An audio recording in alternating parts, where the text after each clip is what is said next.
From the Library of Congress in Washington, D.C.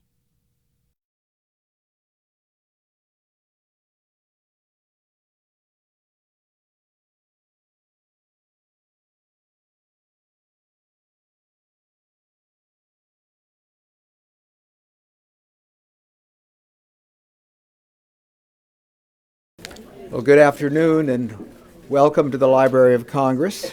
I'm John Cole. I'm the director of the library's Center for the Book. The Center for the Book was created many years ago, 1977, by Daniel Borston when he was Librarian of Congress. His notion was to have the Library of Congress use its knowledgeable experts and its resources and its prestige to promote books and reading and to reach out and in particular to help promote the writing of books as well as the use of books. Today, the Small Center for the Book, which is a private-public partnership, has 5 employees, but we operate around the country largely through affiliated state centers for the book, which, if you can imagine, promote writers of that particular state. And secondly, a network of nonprofit organizations interested in books and reading. And here at the Library of Congress, one of the major ways we promote books and reading are through talks such as the Books and Beyond series, where we feature authors who have written books of special interest to the Library of Congress. And that's where we certainly are today with this particular speaker, Ken Ackerman. All of the talks here are in this series are videotaped for later presentation on the Library of Congress's website. And for that reason, I ask you to please turn off all things electronic. The plan is to have not only Ken's presentation, but a period for discussion after about 30 or 40 minutes. And we invite your questions. I will say that by questioning Ken and being part of the program, you are also giving us your permission to perhaps be part of our website eventually, and I will thank you in advance for that. We will have a book signing, and Ken will explain the connection with the book, but I will as well. Ken wrote a book on young J Edgar, as many of you probably know, that was published several years ago, and this book, 2007. And I'm also, in addition to being the director of the Center for the Book, someone very interested in the history of the Library of Congress, and I had remembered that J Edgar Hoover had worked at the Library of Congress, and I wasn't exactly sure of the dates, but I went back to Ken's book, and sure enough, there was a description of this. And knowing, of course, that the film J. Edgar was about to come out, and knowing as an employee of the Library of Congress, I walked in the main reading room one day, and here was the card catalog, which really doesn't exist anymore, set up for the film. And those of you who've seen the film realize that was in the middle of the main reading room, which it never was. It used to be really in built-in cabinets in the very beginning, and then it was eliminated for a while. And of course, there's no such card catalog. We still have the original card catalog, but it's down in the basement. It's the official catalog. And so nothing like what happened in the film with regard to that card catalog really resembled the physical situation at all, let alone the action part of it, which I'm going to let Ken address, and then take questions and answers about this. But I think it was, so the light bulb went off, and I happened to see Ken at another event here at the Library of Congress, and the two of us said, hey, this is the opportunity to shed some enlightenment on that film, and I hadn't seen it by then, and now we have something to talk about in particular through Ken and his work. Kenneth Ackerman is a writer and an attorney in Washington, and Ken is a veteran of senior positions in Congress, in the executive branch, and he also is, as I said, a lawyer, but I know him through his special interest really in biography, and this is either his 4th or 5th biography. And we had Ken as a speaker here in 2004 for a biography of James Garfield, about whom there have been some other recent books. It was called Dark Horse, the surprise election and political murder of James A. Garfield. I will add that one of the features of these talks, in addition to the give and take and the discussion and the filming on the website and the book signing, is that this talk is now on the Center for the Book's Facebook page, where discussions can continue and where your comments would be welcome, and where you can learn about some of the other talks in the series. We also have a schedule of future talks that's on the table.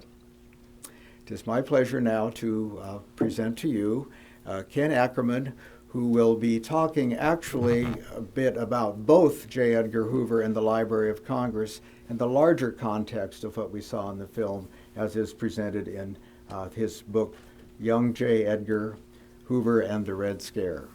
Please help me welcome Kenneth Ackerman. Thank you, John, for that introduction, and thank all of you for coming out on a Wednesday afternoon. I'm Ken Ackerman. This talk grew out of, as John mentioned, a conversation that John and I had when I was here last summer for a talk very much like this. It was around that time, just a few days earlier, that the film crew for the movie J. Edgar had been here at the Library of Congress, and everyone was all abuzz about the celebrities, seeing Clint Eastwood and Leonardo DiCaprio, and seeing the way that the main reading room was set up and all the gossip about the filming. And we thought it would be a good thing to talk about the book, but also just give you some of the basic facts so that when you see the movie, or if you've seen the movie, so you have a sense what's real and what's not. We could talk more in the question period about this. There's a lot of interesting things in that movie that are right, some things that are more borderline, more hypothetical.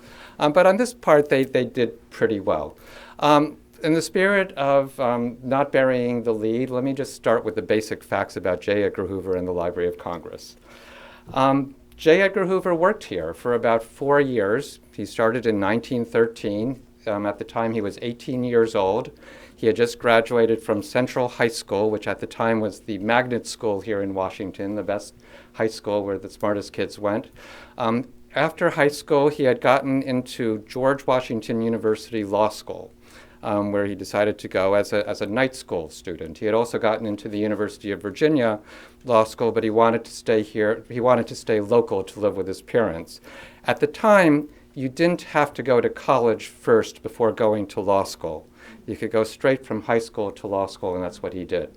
So while he was going to law school at night, George Washington was on, at the time, their law school was on New York Avenue and 13th Street Northwest. So not on Foggy Bottom where the school is today. Hoover grew up in this neighborhood. He lived on Seward Square, which is that little park on 4th Street and Pennsylvania Avenue where the Hawk and Dove restaurant used to be. That still sounds strange, the Hawk and Dove used to be. But that's where he grew up, so for him this was very convenient. He could walk over here and work the day and then go to law school. He started as a $30 a month clerk. Do the math, given inflation, $30 in modern money, you multiply by around 30. So that's about $900 a month. His job was as a cataloging clerk. So he would, as books or manuscripts or magazines would come in, he would put together the cards for them.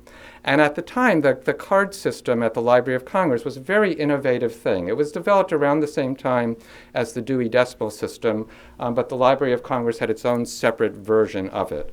And while it's true, he did a very good job here. He was promoted several times.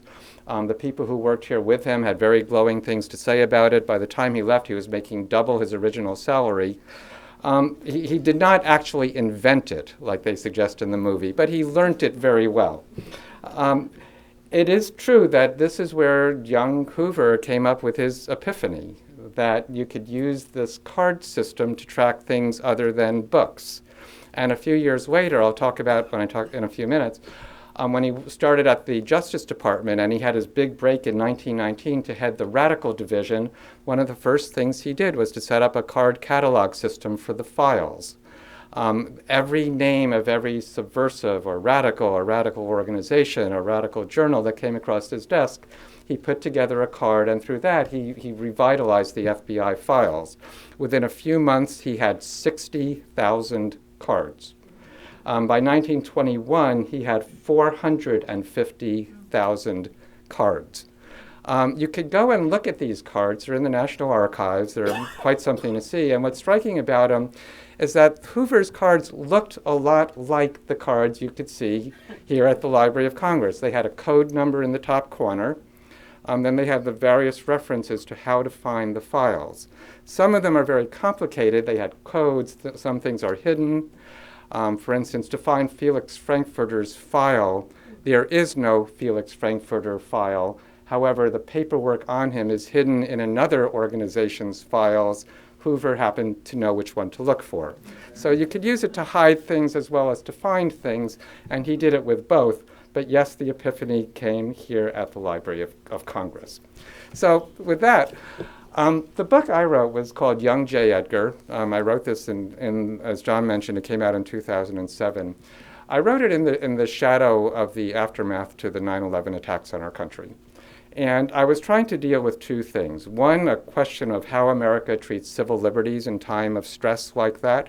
And second, some things that struck me about J. Edgar Hoover himself. And since celebrities always come first in America, let me start with that. Hoover was one of those people whose image and legend was so big and was so deliberately built, both by friends and enemies, that it's very hard to cut away fact from reality. If you ask most people today, particularly before the movie, about J. Edgar Hoover, particularly younger people, you'd most likely get a snide remark about some fat, no-neck, corrupt old man wearing a dress and a boa. That, unfortunately, is the one thing about him that is probably not true.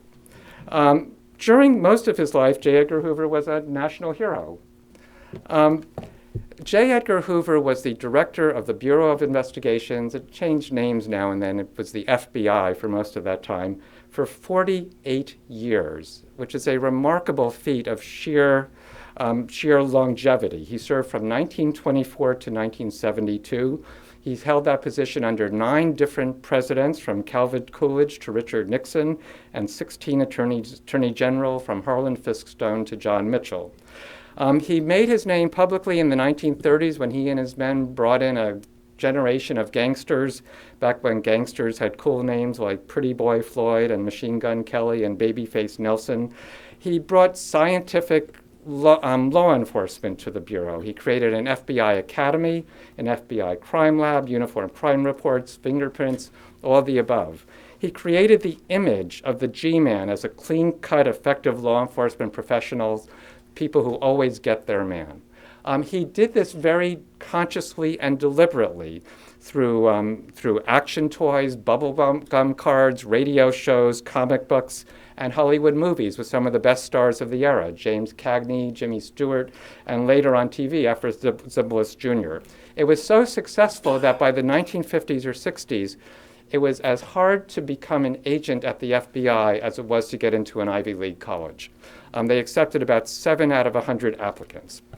Unfortunately, the full truth about J. Edgar Hoover finally came out after he died, when a number of investigations were finally conducted.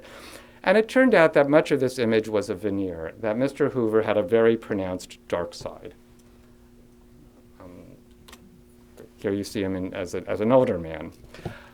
It came out that the FBI kept hundreds of thousands of files, sex files, secret files on movie stars, presidents, senators, that were used for blackmail and sometimes for personal amusement. According to the Church Committee, one of these investigative groups, as of 1960, the FBI had 432,000 files simply for the category subversive. Starting in the 1950s through a program called COINTELPRO, he instigated use of black bag jobs, secret wiretaps, dirty tricks, sabotage, aimed at pretty much anyone he considered subversive. And in the 1960s, that became primarily civil rights groups. Martin Luther King was clearly the headliner, as well as anti-war protesters from the Vietnam era. He seemed to be obsessed with two things: communism and his remaining in office. By the time I started doing research on him, he came across to me as one of the most hated people in American history. It was extremely hard to find anyone who would support him in a conversation. He came across as a possibly gay man who harassed gay people, a man with probably an African-American ancestor who harassed African-Americans, and a law enforcement person who placed himself above the law. So the question that this raised for me was, how does somebody get to be like that? I mean, most people don't just pop out of the womb and decide to be an autocratic bully. Now, yes, he did have those 4 years at the Library of Congress, and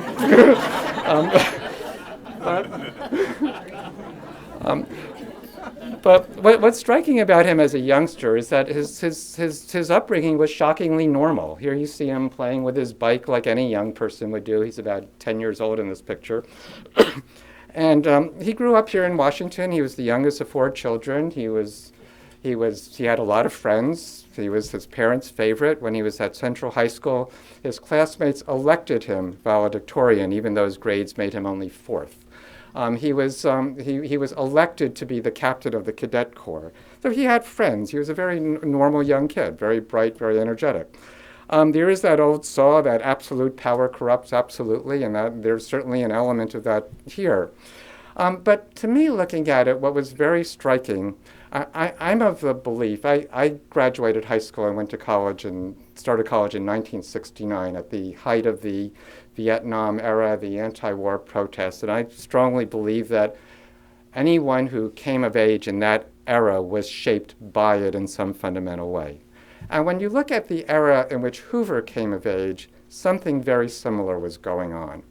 Hoover finished law school in 1917. That was the year America entered World War I. Most of his friends were immediately drafted or shipped off or volunteered to go over there and fight the war. Hoover should have been a top choice for the military. As I mentioned, he was captain of his cadet corps in high school. He enjoyed it. He enjoyed the camaraderie. He enjoyed the marching.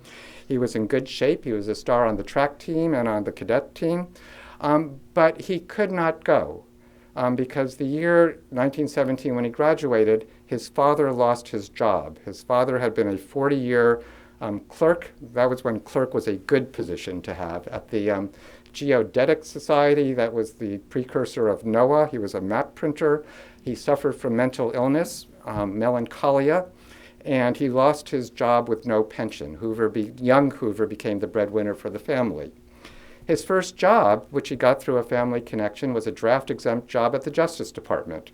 It was in something called the War Emergency Bureau, which was the part of the Justice Department that handled issues raised by our participation in World War I. That included, at the time, the jailing of dissidents under the Espionage Act, the requiring of German-Americans to register with the government, the crackdown on slackers, the tracking of saboteurs, a period of wartime where wartime security always trumped any issue of personal liberty. And his first big assignment came in 1919, where fate would put him at the very center of the Red Scare. Now, 1919 was a very strange period in America. It was very similar to the period in this country after the 9/11 attacks, a period of fear, of paranoia, of crackdown, of vigilance.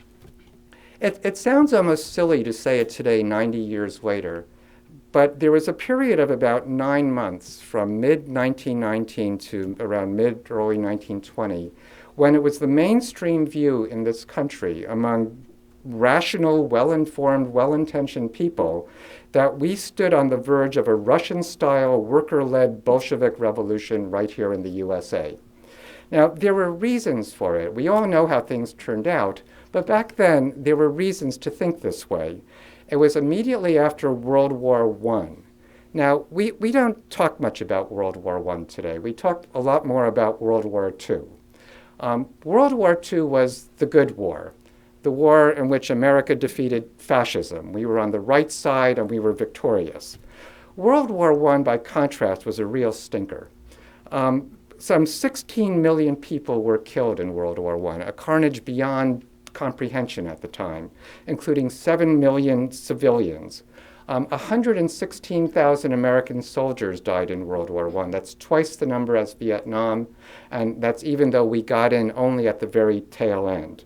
Most Americans, up to the point we entered the war, considered it a pointless bloodbath led by incompetent generals on both sides, a battle between European monarchies in which we had little to do. Woodrow Wilson was reelected in 1916 because he kept us out. Once we got in, though, we went in whole hog. After the war was over, rather than peace, the world immediately entered a new round of turmoil, mostly headlined by Bolshevism. We mistakenly looked back at the Russian Revolution of 1917 as something that happened in Russia. The Russian Revolution, however, was a global event.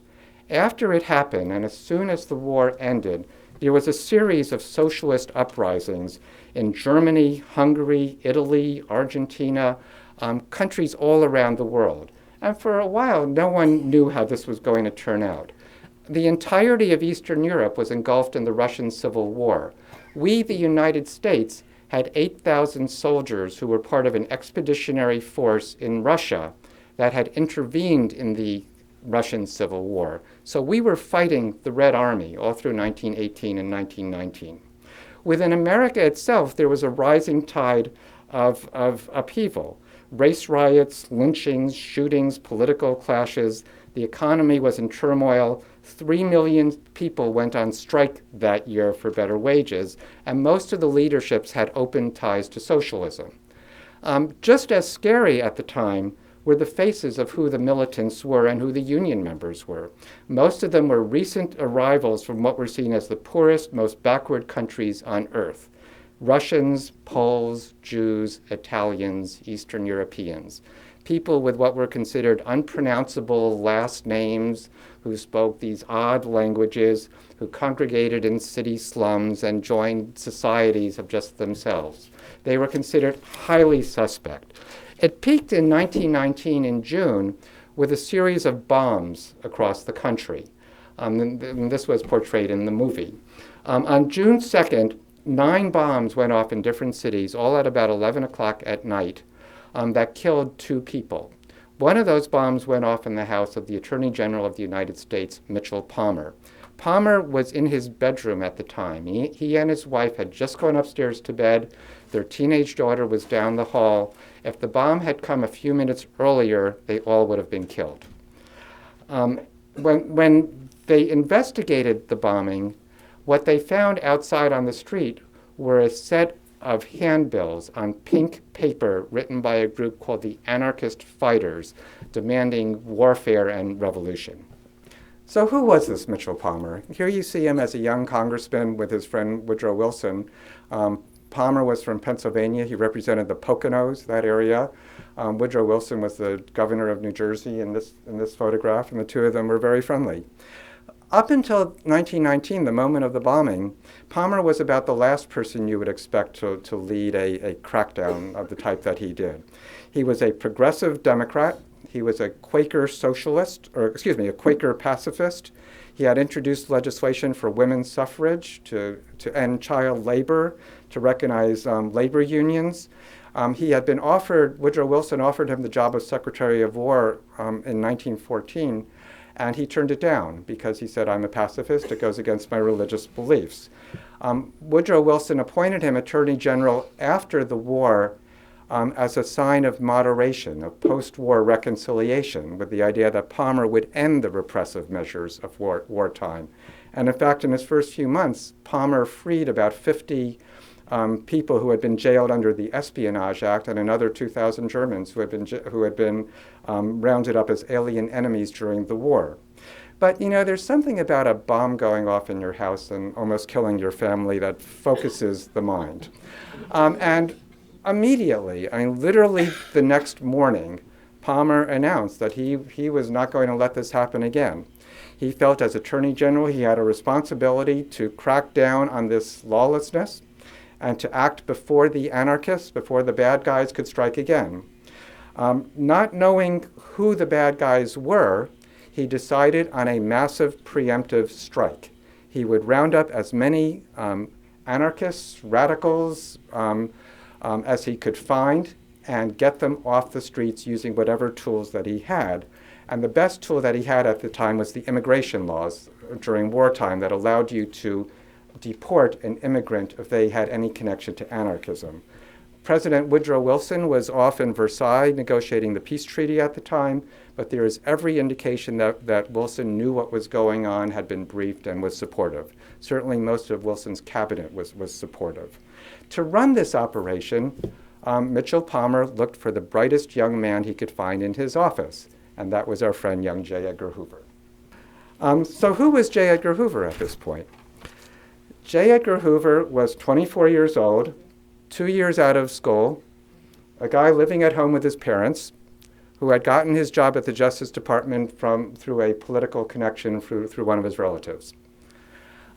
However, during his time there, those 2 years, he had made a real impression. He had impressed all of his superiors as an extremely bright and effective young person on the rise. He had been given several promotions, several pay raises, and after the war had gotten a job as a junior attorney in Mitchell Palmer's office just down the hall from the Attorney General's office. At work, he dressed well. He was extremely smart. He had a good eye for detail, a clean desk. He was well organized. He volunteered for assignments, did them well. He worked nights and weekends. He studied issues, collected data, always had answers to questions, and was a workaholic. You all probably know people like that. Look out for them. So what happened? With Palmer's leadership and Hoover's management, off they went on the famous Palmer raids. Oh, here you see him in high school as a cadet. Here you see him with some of his friends palling around before going off to a party. I just like that picture. This cartoon gives you the basic strategy of the Palmer raids. Send them back where they belong. The quicker and harder, the better. Between November 1919 and January 1920, a period of about 3 months, under Hoover's management through a group called the Radical Division that he was assigned to lead, working with local police and various vigilante groups, the federal government launched a series of raids in 30 cities and dozens of smaller towns. The biggest raids were done on January 2nd. This was New Year's Eve weekend, when people were out having parties. During these raids, they rounded up between 5,000 and 10,000 people. Nobody has the exact number. The raids were extremely violent. There were beatings. They broke into people's houses, dances, community centers. When they would do a raid at a dance, they would arrest the dancers, the musicians, the chefs, the waiters, the people parking the cars, everyone they could find. The idea was they thought they would sort out later who the bad guys were. But meanwhile, they would bring in everyone. They had no criminal warrants. This was all done through immigration warrants, of which they had only a handful. Interrogations were done in secret. No lawyers were permitted. Bail was set at exorbitant levels at a time when most working people had no bank accounts and no credit cards. Most of these people were held for months in makeshift, cramped prisons, denied access to family or lawyers, and then ultimately they were released not charged with a crime. What happened in the meantime was that not only did the word about the abusive arrests leak out, but once all of these people arrested had their opportunity for a deportation hearing, the fact came out that the cases were extremely flimsy, extremely thin.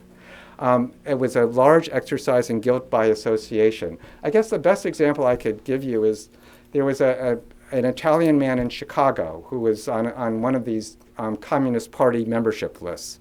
When he got to his hearing, the judge asked him, "So why did you become a communist?"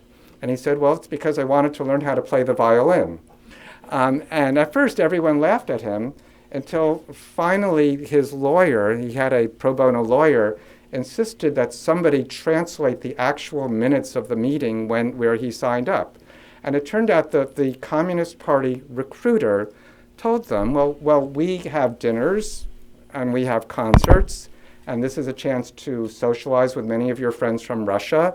And we have a very good orchestra, and if you join the Communist Party, we'll teach you how to play the violin. And most of the people who joined, it turned out, had little idea what these organizations were about. The Communist Party did not exist until 1919. The word was brand new. Most people thought it was either a social organization, a way to keep track of current events in Russia, or to, if they were backing political change, it was along the line of socialism as espoused by Eugene Debs. Sure enough, word got out about what was going on. What had started as a very, very popular exercise, the rounding up of these radicals, became very unpopular in a short period of time. In my book, I talk about some of the people who led the opposition. I'll skip that now for time purposes. This is Felix Frankfurter, who was then a lawyer at Harvard, who led a habeas corpus action on behalf of the communists who were arrested in the Boston area that he used to disclose some of the abusive methods that had been used by the police. This is Clarence Darrow, who represented many of the communists who had been arrested in the roundups on free speech grounds. They were very dramatic trials in very hostile courtrooms that only someone like Clarence Darrow would have had the wherewithal to carry off. And finally, this is a man named Louis Post, who was the Assistant Secretary of Labor at the time. He was in charge of deportations, and he basically, when these reached his desk, he canceled several thousand of them, to the point that Hoover and Palmer tried to get him impeached. Much of what we know about the Palmer raids comes from the transcript of the impeachment trial of Louis Post. Louis Post was not impeached. He acquitted himself very well. All of which brings us back to our friend Hoover. Mitchell Palmer was destroyed politically by the Palmer raids. He did run for president in 1920. He went to the Democratic Convention that year, which ran for 44 ballots. He lost to James Cox. James Cox, in turn, lost to Warren G. Harding, the Republican. Warren G. Harding was promising a return to normalcy, which after the Palmer raids made a lot of sense to a lot of people. Notwithstanding Hoover's role, however, he managed to turn defeat into victory. He survived not only the transition from the Woodrow Wilson administration to the Harding administration, but in May 1924, 4 years later, he was asked by Harlan Fisk Stone, the new Attorney General, to become the acting director of the Bureau of Investigation. The irony is that Harlan Fisk Stone was one of the lawyers who opposed the raids, who took a substantial personal risk to present testimony to Congress against the raids, accusing Palmer of abuse of power. Yet 4 years later, he met this bright young man who he thought he could use as his vehicle to reform the Bureau. And once in power, Hoover implemented that reform very effectively. It was a masterpiece of bureaucratic dexterity. Hoover learned much from his coming-of-age adventure. He learned a lifelong distrust of communism, a lifelong distrust of liberals, anyone who defends criminals behind the veneer of civil liberties and free speech, and a lifelong sense of empowerment, either to protect the country or protect himself. And all of this started here at the Library of Congress. So I hope all of you do your work well, do your research well, and you too can achieve great things, but I hope you will keep the dark side under control. So with that, I thank you.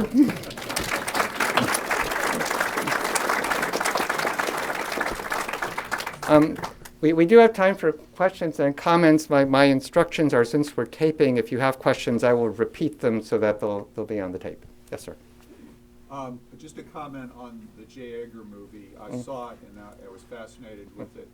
I read Richard Gibb Powers' biography of Hoover, which I thought was very well done, and I assume you drew on that when you wrote your book.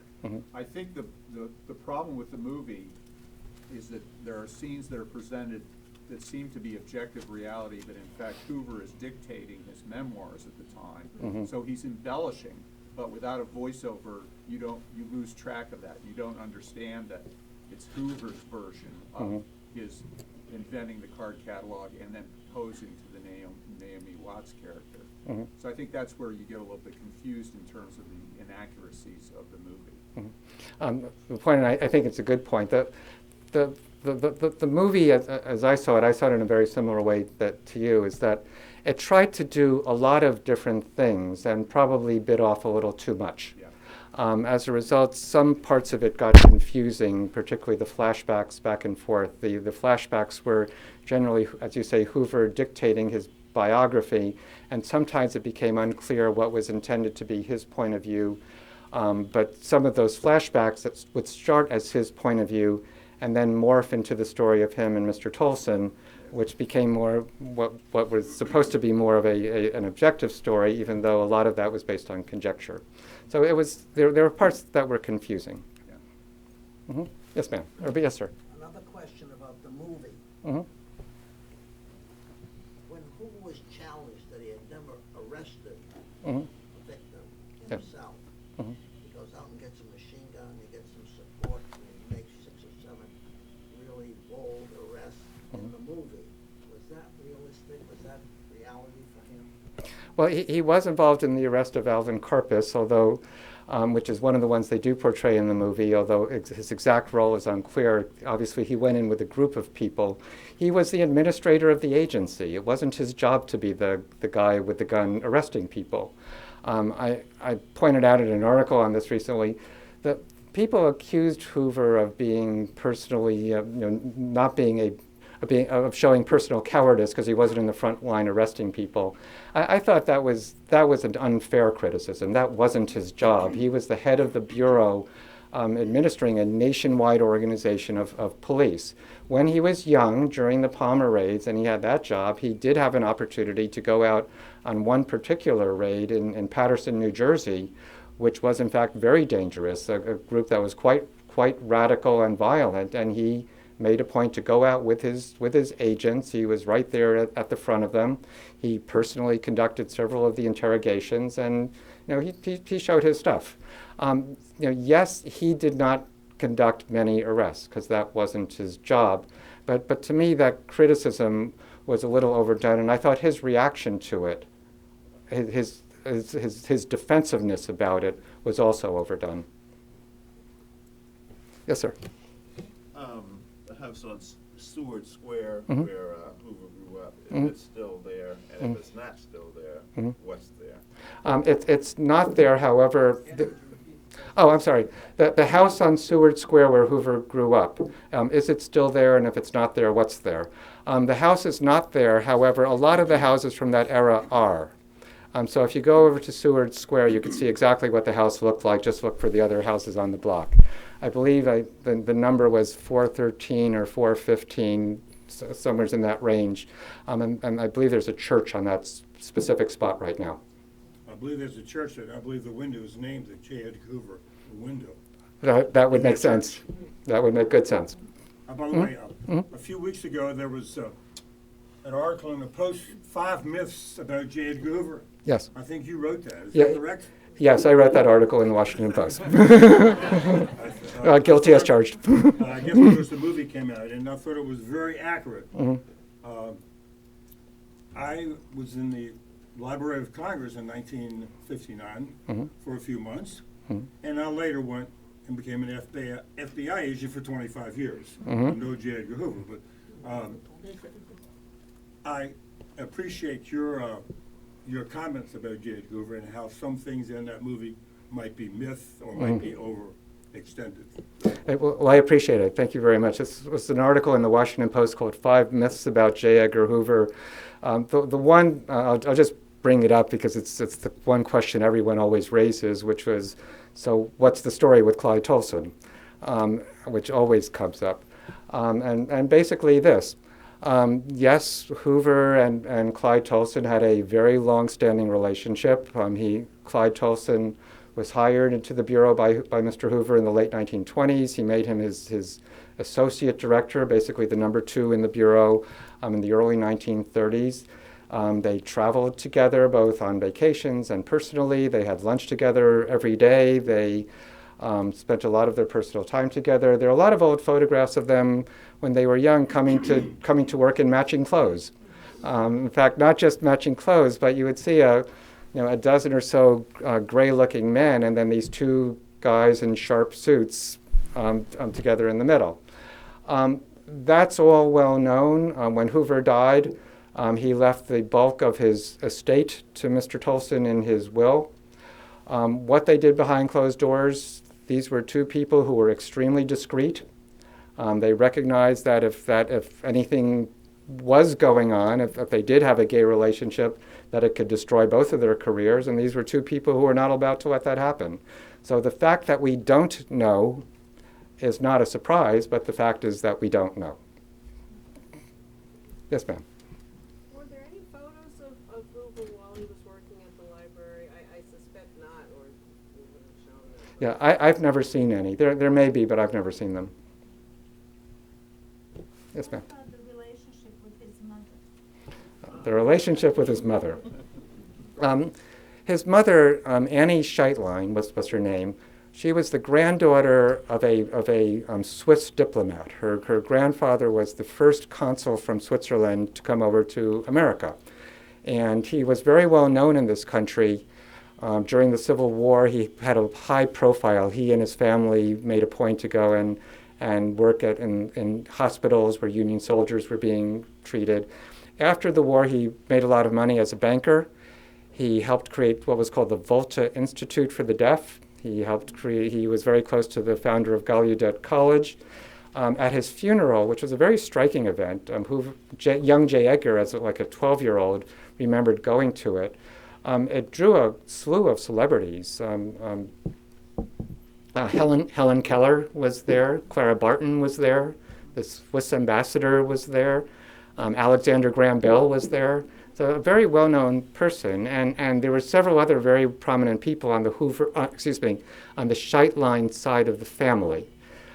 She was the stronger personality, certainly in the household.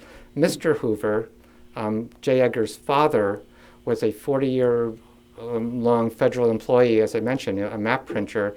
He did suffer from mental illness. He had what they called melancholia. That was the word they used. What that meant is very unclear.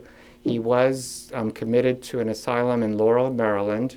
How exactly he was treated is very unclear, although the way they treated people back then was what we would consider, I think, barbaric by modern standards. They used shock therapies of different kinds on people who were there. But at any rate, as a result of that, she was very much the stronger personality in the household. He did live with, his father died in the early 1920s, and after that, Hoover stayed in his mother's household till the day she died in the mid-1930s. He described her later on to reporters as the person who taught him discipline, right and wrong, who had a certain martial spirit in the household. So that the way she was portrayed in the movie as the very strong personality, the shaping personality, there is a lot behind that. Whether she was quite as controlling as they made her out in the movie, I don't know, but that basic dynamic seems to hold up. In the back? Yes. When Frances Perkins became Secretary of Labor, Mm-hmm. as soon as she took over the department, which included immigration at that time, she found a huge number of irregularities in the immigration records.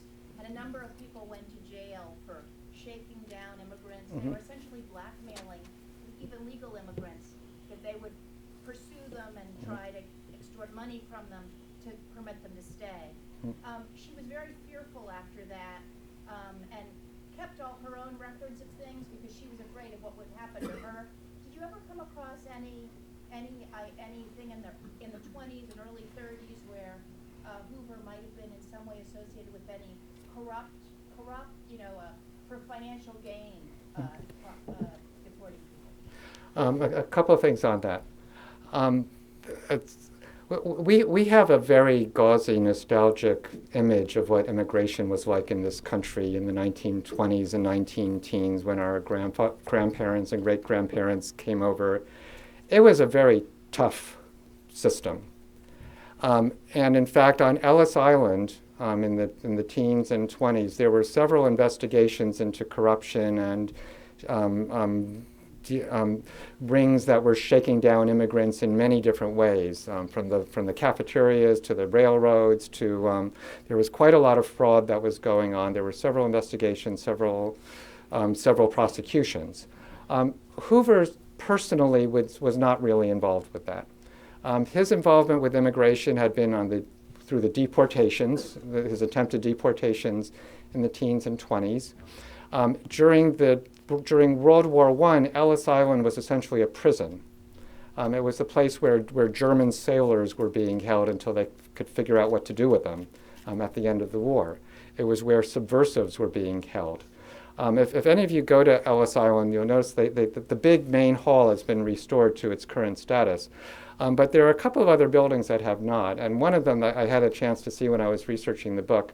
It was the baggage and dormitory room, which was basically a big prison. It was where Emma Goldman was kept with Alexander Berkman while they were getting ready to deport them. People were kept several hundred to a room. So it was very tough. Hoover, as far as having anything to do with these kinds of bad practices towards immigrants, I've not run into anything that would support that. The fact that Frances Perkins found all of this, and the fact that she felt that she had to be as careful as she was, is very documentable. Is very sound. More questions? What became of Hoover's siblings, and what kind of relationship did they have with him, or comment on what his career ended up being? He had a very kind of competitive relationship with one of his brothers, one of his older brothers. His brother got a big job right around the time that Hoover got to be the head of the Radical Division. He became the Inspector General of the Steamboat Commission, which at the time was a very important agency in Washington. We had a lot of steamships in America, and so it was like being the head of the Aviation Commission. So it was a very good job. And he used to needle Hoover over it. He used to needle J. Edgar over it. Mrs. Hoover, Annie Scheitlein Hoover, very much favored her youngest son. And J. Edgar's older brother resented it quite a bit. There are interviews that he gave as a middle-aged man describing how he had to push around young J. Edgar in a baby carriage all over Capitol Hill when he was growing up because mother wanted him to take care of precious little J. Edgar. He had one younger sister who died in older sister who died in childbirth, another older sister who got married when Hoover was quite young.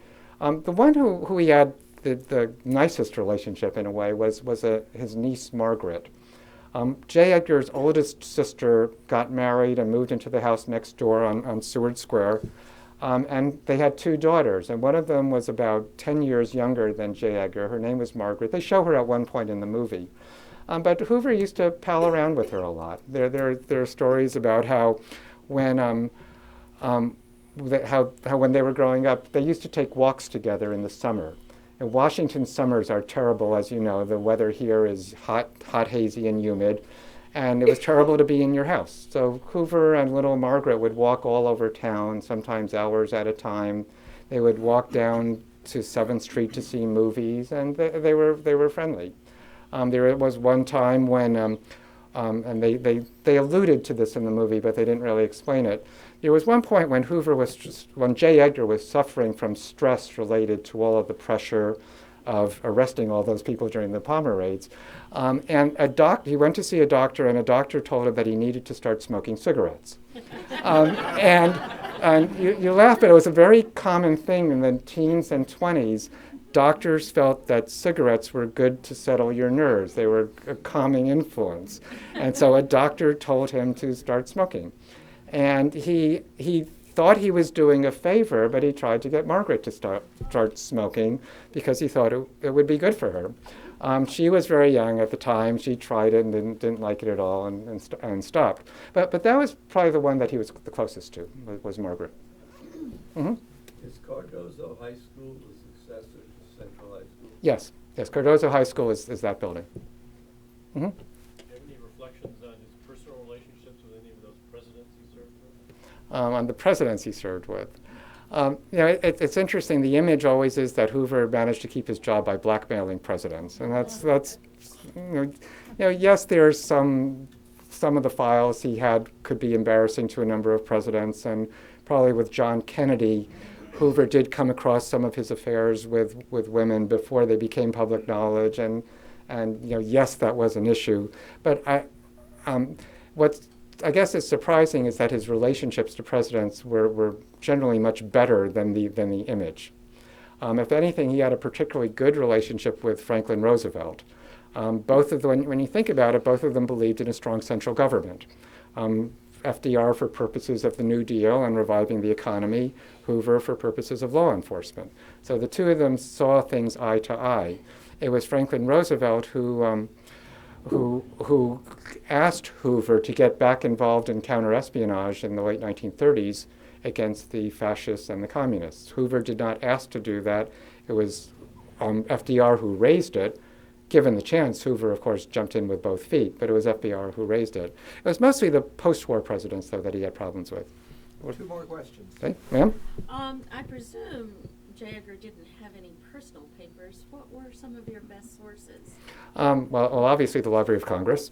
There were, John had mentioned, there were some 14 paper collections here that 20 in the manuscript. Yes, just in the manuscript division, plus the newspapers and magazine sections. In addition to that, probably the best source was the FBI files themselves from that period. There's a very good collection from them. Sometime in the 1950s, they threw them all out and they microfilmed them. The card catalog itself covers 100 reels of film. The rest of the files cover another 1,000 reels of film. This is just from the period 1918 to 1922. Oh my So it's a huge source of material. What I did find, though, was that to talk about Hoover as a young man, it was impossible to talk to anyone, because no one is neutral about J. Edgar Hoover. Everyone has an attitude one way or the other. I felt the only way I could do the job honestly was to look at contemporary papers, what people were saying at the time, before they had a chance to become prejudiced one way or the other. And one more? All right, well, we'll end. Let's give Ken a hand.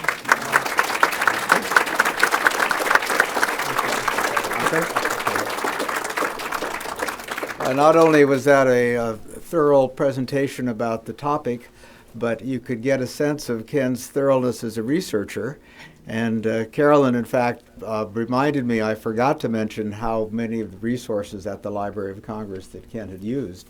But you can tell that he's a dogged researcher and an articulate spokesperson and really a wonderful biographer. And we will now move to the book signing part of this, and I'll have Ken sit here. And if we can form the line this way, it works a little better. The books, or the paperback version of this is on sale from the shop at the library for $17, and you could get it signed today. But let's conclude with another round of applause for Ken Ackerman. This has been a presentation of the Library of Congress. Visit us at loc.gov.